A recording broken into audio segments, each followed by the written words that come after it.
नमस्कार, आदाब। आप तक समाचार में स्वागत है आपका। इंस्टाग्राम और फेसबुक पर जिस तरह से आज जो है गुमराही का माहौल चल रहा है और जो है बेटी जिस तरह से मोबाइल की इंस्टाग्राम और फेसबुक की आईडी बनाकर जो किसी भी शख्स पर भरोसा करती है, तो वो है जो है समय सूचकते अब उनको उजागर करने के लिए आप तक समाचार की टीम यहाँ पर पहुँची है, जहाँ इंस्टाग्राम के चलते एक लड़की को प्यार होता है। बच्ची चली गई, मैं क्या बोलूं। वो तो वापिस आएगी नहीं मेरी बच्ची तो।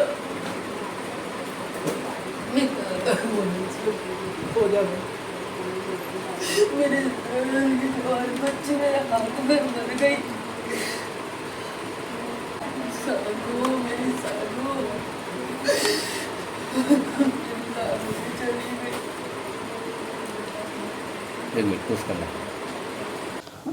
तो इंस्टाग्राम और फेसबुक पर जिस तरह से लोग आईडी बनाते हैं, बेटियां जो है अपनी इस ऐप के अंदर गुमराहियों में उतर चुकी है और किसी भी शख्स पर जो है भरोसा करती है, तो उन बेटियों को और उन लड़कियों को उन बहनों को समझना चाहिए कि इन आईडियों पे जो है किसी भी शख्स पर भरोसा करने से क्या कुछ अंजाम सामने आता है और उस अंजाम की पूरी वारदात हम आपके सामने रखेंगे। आप तक समाचार की टीम यहाँ पर पहुँची है। जुहापुरा स्थित में एक ऐसा ही वाक़या सामने आया है कि इंस्टाग्राम और फेसबुक के चलते लड़की को जो है अपनी जान गंवानी पड़ती है।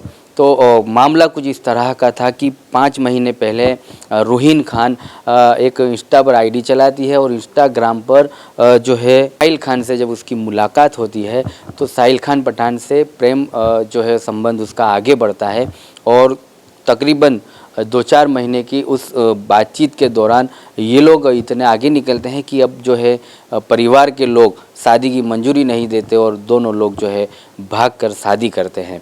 शादी करने के 5 महीने तक उनका घर गुजरान जो है सही तरीके से चलता है। 5 महीने के बाद ऐसा क्या हुआ कि रूहीन खान को जो है अपनी जान गंवानी पड़ी।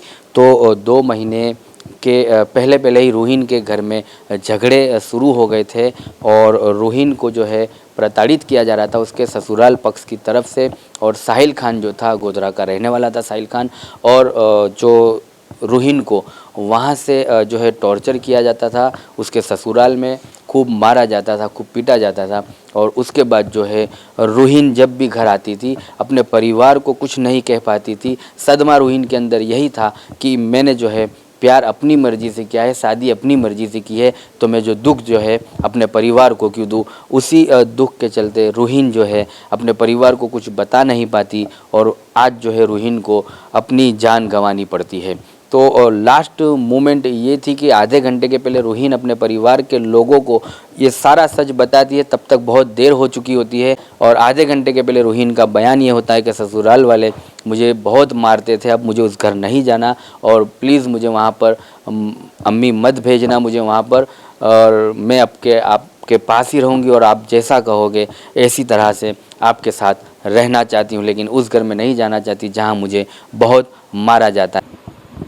हो रही थी, मैं बहुत तकलीफ में हूँ अम्मी, मुझसे दर्द बर्दाश्त नहीं हो रहा है, मैं मर जाऊंगी। इसके लिए नहीं बोला, बहुत मारता है। कौन मारता है?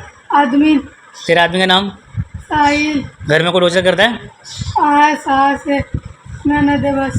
क्या नाम है सास का? तुमको नहीं मालूम? टॉर्चर कौन कौन करता है तेरे घर में? बस ये लोग। कल 108 में उसको लेके आए थे, सुबह में बहुत उसकी सीरियस हालत थी, वहाँ उसका हाथ टूट गया था। 5-6 दिन से उन लोगों ने पता नहीं क्या किया मेरी बच्ची के साथ में, वहाँ कोई इलाज नहीं हुआ इसका। यहाँ भी आए वो, तब भी हमने पूरा खर्चा उसका इलाज का दिया, लेके आए 108 में, वो भी हमने दिए, सब करा हमने। एक रात मेरी बच्ची रही और दूसरे दिन चली गई मुझे छोड़ के। क्या पता क्या हुआ उसके साथ, नहीं बोल सकती मैं। वो बोलती थी। हुआ था ये? गोधरा ससुराल से बहुत बीमार आई थी, बहुत दर्द था, बहुत तकलीफ में थी मेरी बच्ची, बहुत तकलीफ में थी। उसको दर्द बर्दाश्त नहीं हो रहा था, पता नहीं उसको मारा था, बहुत मारा था मेरी बच्ची को। उसके हस्बैंड ने मारा था उसको बहुत। क्या नाम है उसके हस्बैंड का? साहिल। उसके सब जने टॉर्चर करते थे, कोई उसका ख्याल नहीं रखता था। उसको एक रूम में पटक दी थी, एक रूम में पड़ी रहती थी वो। इतनी तकलीफ थी तब भी वो किसी को नहीं बोल पा रही थी। कितना टाइम हुआ था? बहुत ज़्यादा हो गया। डॉक्टरों ने बोला इसको ले जाना पड़ेगा, तब वो यहाँ पे लेके आए। शादी को कितना टाइम हुआ? उनको बड़ौदे का लिख के दिया था डॉक्टर ने, वहाँ से गोधरा से। तो उन्होंने अहमदाबाद का लिखवाया, क्यों कि उसकी माँ के वहाँ ले जाके फेंक देंगे उसको। और यहाँ लेके आए और ला के डाल दी, कहती है संभालो तुम्हारी बच्ची को तुम। शादी को कितना टाइम हुआ? 5-6 महीने हुए थे, ज़्यादा नहीं हुआ। उसके पहले आपको कोई 5 महीने के पहले कोई कंप्लेन नहीं की बच्ची की थी, बोलती थी, सब चीज़ से मैं पूरा करती थी उसका, हर चीज़ से। कोई चीज़ की मैंने उसको तकलीफ़ नहीं, बस मेरी बच्ची खुश रहे। हर चीज़ से, हर बात से ज़रूरत है मैंने सब उसकी पूरी की थी। फिर भी मेरी बच्ची के साथ ऐसा किया क्यों? मैंने कभी उनसे कुछ नहीं मांगा कि मेरी बच्ची को एक जोड़ी कपड़े भी तुम दिलाओ। आपकी मर्जी शादी हो गई, किसकी पसंद शादी? लव मैरिज करी थी दोनों ने, तब भी मैंने अपना लिया था कि वो बच्चे खुश तो अपने खुश, उनकी ज़िंदगी है। और जब ये बीमार थी और आखिरी वक्त था, कुछ कह पाई थी आपसे? बोल रही थी मैं बहुत तकलीफ में हूँ अम्मी, मुझसे दर्द बर्दाश्त नहीं हो रहा है, मैं मर जाऊँगी। अब मैं वहाँ घर पे नहीं जाऊँगी, कभी नहीं जाऊँगी मैं। तो ये जब वो मरने के कितने टाइम पहले उसने ये बात कही? आधी कलाक पहले बोली मरने थी। के आधे घंटे पहले?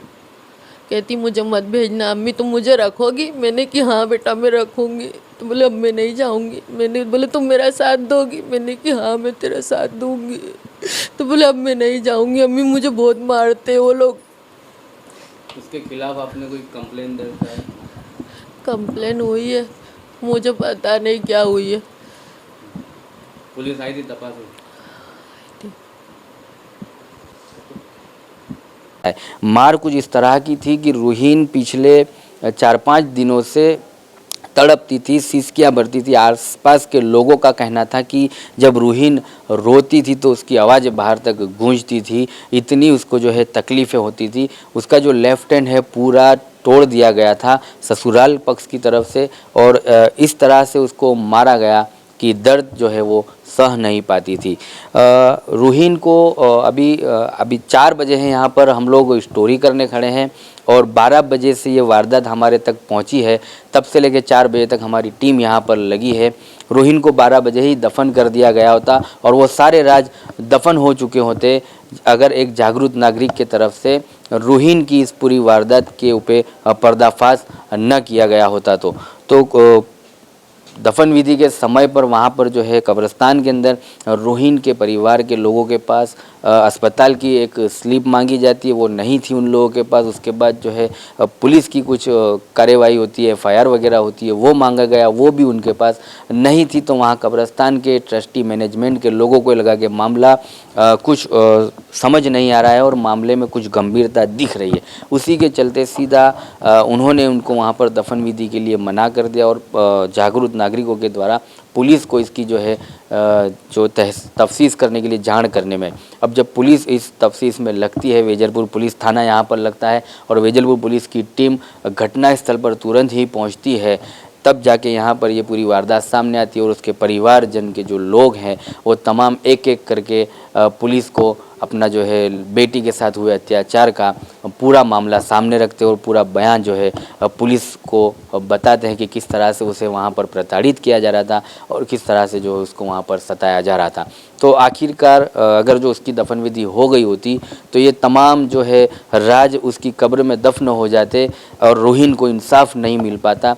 तो जो अब है इंसाफ की जो उम्मीद है जाग चुकी है और रूहीन को PM के लिए ले जाया जा रहा है और जुहापुरा फतेवाड़ी स्थित में जो है कैनाल के पास बिस्मिल्ला बेकरी, जहां पर जो है रूहीन का घर है। पिछले 5 महीने से रूहीन के परिवार के लोग यहां पर रहते हैं और अब जो है PM के लिए रूहीन की डेड बॉडी को ले जाया गया है और तमाम जो राज है PM रिपोर्ट के बाद ही सामने आएंगे कि किस तरह से रूहीन को परिवार ससुराल के तरफ से प्रताड़ित किया जा रहा था और कहाँ उसे चोट लगी थी, किस तरह की गंभीरता से उसे मारा गया था कि रूहीन को अपनी जान गंवानी पड़ी। उसकी मां ने रोते हुए कहा कि रूहीन ने आधे घंटे के पहले ही उसकी पूरी जो है वारदात हमें बताई और क्या कुछ उसको जो है तकलीफ़ें पड़ती थी, ये सब कुछ रूहीन ने अब मरने के आधे घंटे के पहले उसके परिवार के लोगों को बताई। तो मैं आप तक समाचार की टीम के माध्यम से ये तमाम परिवार के लोगों को ये मैसेज देना चाहूँगा कि अपने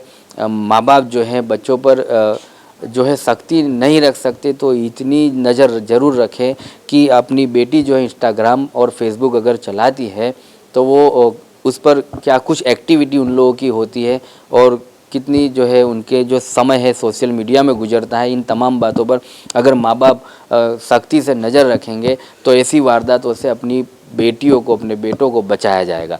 तो आने वाला समय अब ये तय कर पाएगा कि रूहीन को कब इंसाफ मिलेगा। और इंस्टाग्राम और फेसबुक चलाने वालों के लिए ये पूरा मामला जो एक उदाहरण के रूप में सामने आया है। तमाम लोगों को इसकी जो है इसे संभलना चाहिए और इस मामले को देखकर अपने परिवार के बच्चों पर, अपने लोगों पर जो है नज़र रखनी चाहिए। तो ऐसी तमाम खबरों को देखने के लिए आप तक समाचार को देखते रहिए। धन्यवाद।